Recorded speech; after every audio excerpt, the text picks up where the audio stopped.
Hello and welcome to another midweek Wardy's Waffle and the Farm update. This one is mainly looking at the effects of the weather from last weekend. We had 20 millimetres or thereabouts on Saturday and I think about 7 millimetres on Sunday.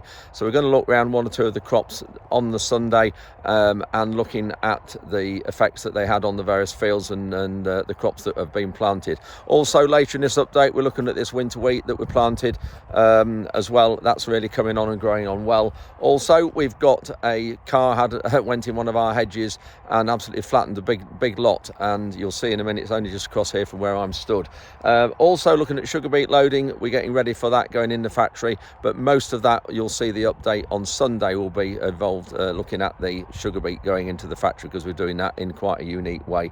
Never done it before, loaded it in this way before. And the NFU meeting that I went to last few days ago, was it Monday night I think it was, which was the anniversary of Storm Babette. So it was 1 year to the day when Henry was flooded badly and that big area around Lincoln was flooded really badly, and so we had a meeting with the Environment Agency and various organisations to take a quick look at that, but the main update from that will be this coming Sunday. Anyway, that's it for the intro. Thanks ever so much for watching. I'm going to walk across one or two of these fields now with the dogs here. They're eager to go, as you can see. So thanks for watching. If you make it to the end, we'll see you then. It's Sunday afternoon and just driving around looking at the damage from the rain that we've had the last couple of days. So yesterday we had 19.5 millimetres when the first forecast said we were going to get 9. This was earlier on last week when we were in Portugal, and then it changed to I think Friday night. It said we were going to get 3.5 on Saturday or yesterday, and then about another 4 today. Well, that's got well wrong, because 19.5, and then Sunday here this morning we've had another 4 mil this morning, which hasn't done any favours at all. But I just want to show you the sugar beet heap here in front of me, and the water stood around it. This was the field that was harvested when Ron and I were in Portugal. You can just see a little bit of water stood on the edge of the field here, and then as you get nearer to the heap, there's the heap, a bit more water stood, but it's all right, it's not rutted bad, and we've talked of a fine week in front of us, so we'll leave this to soak now and let it go in the factory later on in the week hopefully. But you can just see water around it. But sugar beets not in bad condition. There's not a lot of soil in it, which is good. Let's just focus on a little bit in the heap. There's not much soil in it from lifting the beet, which you do get sometimes. Some of the beet has got some soil stuck on the outside, you can just see, but generally, and that will shell off when it dries. It goes up through the cleaner loader into the lorry, which will have some good footage of that when that happens. There's the heap over there. Pleased that Tom managed to get this soloed and pulled up last weekend before the rain we've had. We had on, was it Tuesday night, we had some rain, and also the rain we've had yesterday. So the water's gone through that, which it's done well. That's good, that is. Just need to be patient now to get it planted with wheat. We've still got these next year's sugar beet fields to work properly, but there's the sewage sludge that needs spreading on it, and then spread some mustard seed on it when we've worked it. But it just shows the benefit of moulding, because all these patches had water stood on it 2 or 3 weeks ago, and all this last year. And Tom moulded this field, if you remember. He went right through the night till about 2 or 3 a.m. one morning to get it moulded and mould drained, and then he's dragged these areas up where the water stood, and there's no water there at all now, look, which is great. So that's let it through. So it just needs to dry a little bit for a few days, and then we'll be in here with the solo and the press to get all this worked and get the sludge spread beforehand. Got some pheasants down there on the grass margin, you can just see. I've just walked the dogs down the lane, just walking around one of the fields that we've drilled with wheat earlier on, and just got back in time to the truck. When you look at this, again, picture of rain through there. There we go. Anyway, can't do anything about it. One of these things, but the weather at the minute is really, really difficult to deal with. This is one of the fields that we had the capulate beans in, and this was drilled with the weaving sabertine, and it was subsoiled with the low disturbance subsoiler before that, and very little water stood here because Tom did mole drain this corner when he did the other field, and it's really made a big difference. So quite pleased with this a minute. Yeah, it's not pretty on the headlands on the outsides of the fields, but at least it's drilled and it's in. Some English partridges there, but I'll leave them alone because they're heading to the grass margin to get out the wind and the rain, because the wind is from the other side of that hedge. Anyway, this is another field that we had the capitalate beans in, and Ruben managed to drill with the weaving sabre tine. Again, no water on it. It was subsoiled with the low disturbance subsoiler beforehand with the Elita. Over that day and a half, Ruben drilled 160 acres with that weaving drill, and if we hadn't got that, we'd be 160 acres less in the ground. So really pleased with it.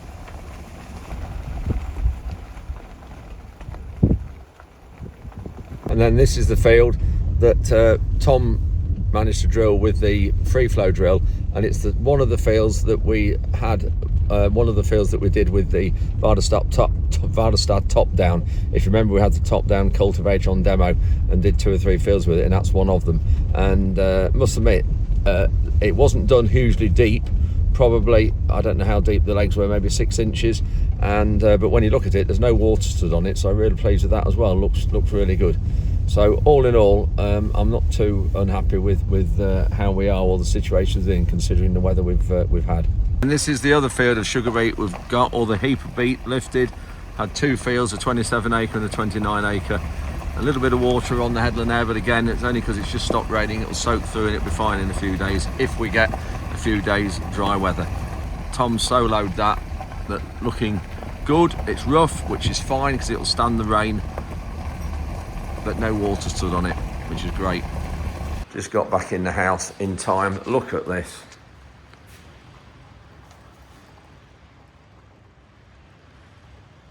Absolutely relentless. It's Monday morning. I'm just having a walk around 1 or 2 fields and just wanted to show you this here on my left shoulder, what it is. First of all, I just want to apologise if the wind's getting at the microphone, because I found out this last couple of days that I've damaged the charging socket on this iPhone 14 Pro. That's what I do all the videos with and all the editing. And the problem is, when I was spreading the grass seed on the cereals site, and I had my overalls on, some grass seed was in my top pocket where I keep my phone. And when I put my phone in it, there was a grass seed stuck up the charging point, and I didn't realise. And when I put a cable in to charge it later that day, it actually pushed the grass seed deeper in. So I got the grass seed out the charging socket, but it's actually damaged the sockets, the terminals. I went into the iPhone shop in Lincoln yesterday, and they said it needs a new back part of the phone. I can't remember exactly what they call it, and it was going to cost £502. So I apologise for any wind, because the microphones I use, you have to plug into the charging point for the receiver, and so I can't do that at the minute. I've only got one charging cable that's working, or the power pack chargers that you don't need a cable. That's how I'm charging at the minute until I get it fixed. So apologies for that. If there's any wind noise, I can't do anything about it just at the minute, but I am looking at it. Anyway, we'll just turn the camera around to look at this margin here, because this looks really good. So this is where Barry did the dike out this last winter. Still flowing well, doing a really good job getting the water away, which is great with all the water we're having at the minute. So just looking at this area, this is in our countryside stewardship scheme, and it's a winter bird food plot. I'm not quite sure what all the plants are. I know that's Phacelia, but all these will produce seed. You can see now they're starting to produce seed, and that will all drop on the floor over the next, when it gets riper in the next couple of months, and that will provide food, and there's all shelter in here for birds and wildlife. It's fantastic, this will. Already you get down here with the phone and you can just hear, or you can rather see, yeah, you can hear, there's no wind down in there, so it just shows how sheltered it is.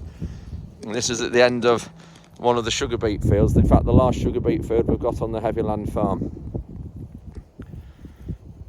Lovely quiet spot down here. Just driving around the outside one of the fields. Look at that.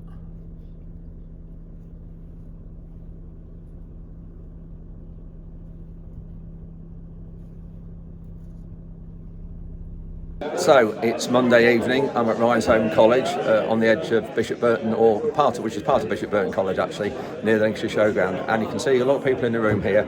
We've got a meeting which is the anniversary of the first floods in Lincolnshire after Storm Babette, which was October the 21st last year.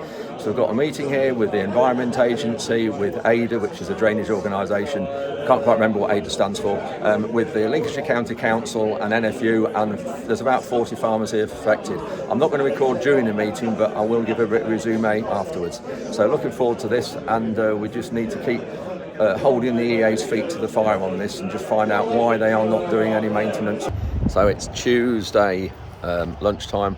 Just got this digger arrived, 15-ton digger with a couple of digging buckets. So just looking down this winter wheat here, looks really well. I'm pleased with this. This was planted on October the 6th at a seed rate of just under 400 seeds a square metre, which is about, I think because of the 1,000 grain weight was a bit lighter, I think that was about 185 kilograms a hectare. I'm sorry, I don't have that in stone an acre or stone a hectare, or the other configuration that some of you use. But I'm really pleased with how this is looking. And it didn't have a crop on it last year. This was one of the fields that we put a cover crop on it. We mould drained it. We then rolled it at an angle, if you remember, those regular viewers who watch this, rolled it at an angle and then soloed it at another angle to chop up the cover crop. And it's looking really, really well. It's had 48 millimetres of rain on it since it was planted, and that's roughly 2 inches of water. So it's had quite a lot on it, but we haven't rolled it. I'll just turn the camera around in a minute and show you. But this is walking ever so well. It's walking dry at the minute. That's looking into the sun.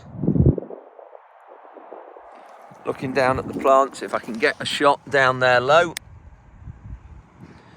You can see there we haven't rolled it. Soil's in really, really good condition. Yes, it is wet underneath there now. You look at that. But there's a bit of the chopped up, remains of the chopped up cover crop.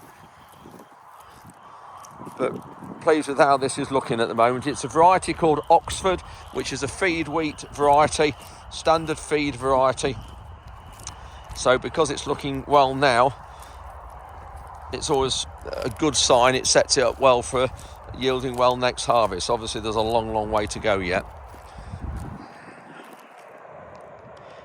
There's a saying that, an old saying, well sown is half grown. And when it looks like this and comes up well, you're halfway to getting a good yield. So we've got 128 acres here in this block. You can just see a dike there in the middle, and then there's 45 acres the other side of that dike. There's 36 acres here. There's 22 acres just to the left of my discovery there, and then there's another 23 acres, but then there's a few acres of SFI at the top of the hill there. In that field there, that's Leadenham Village just in the distance. So this is the next door field, which actually is lovely soil. You can see here a lot more silt and sand in this soil, and this is one of our really good sugar beet fields.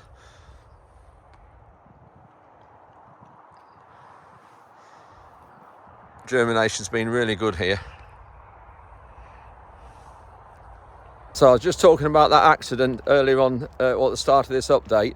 Just wanted to show you here some of the hedge they've gone through and show you exactly where we are on the road, because they'll have had a headache when you see how far they've travelled or whether the car's rolled, which I think it might have done. So Leadenham Village is up there. This is the old A17 before the bypass came, and you can see here some wheelings where they've gone off the road here, gone through the hedge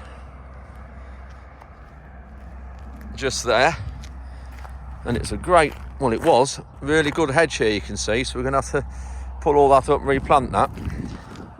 Gone through the hedge there. They've left part of the hedge in the field there, and then through here, which is why I say they've had I bet they've got a headache, because they've actually gone over this second hedge as well. You can see this hedge is all leaning over there. It should all be levelled through. They've gone over that and landed in the dike.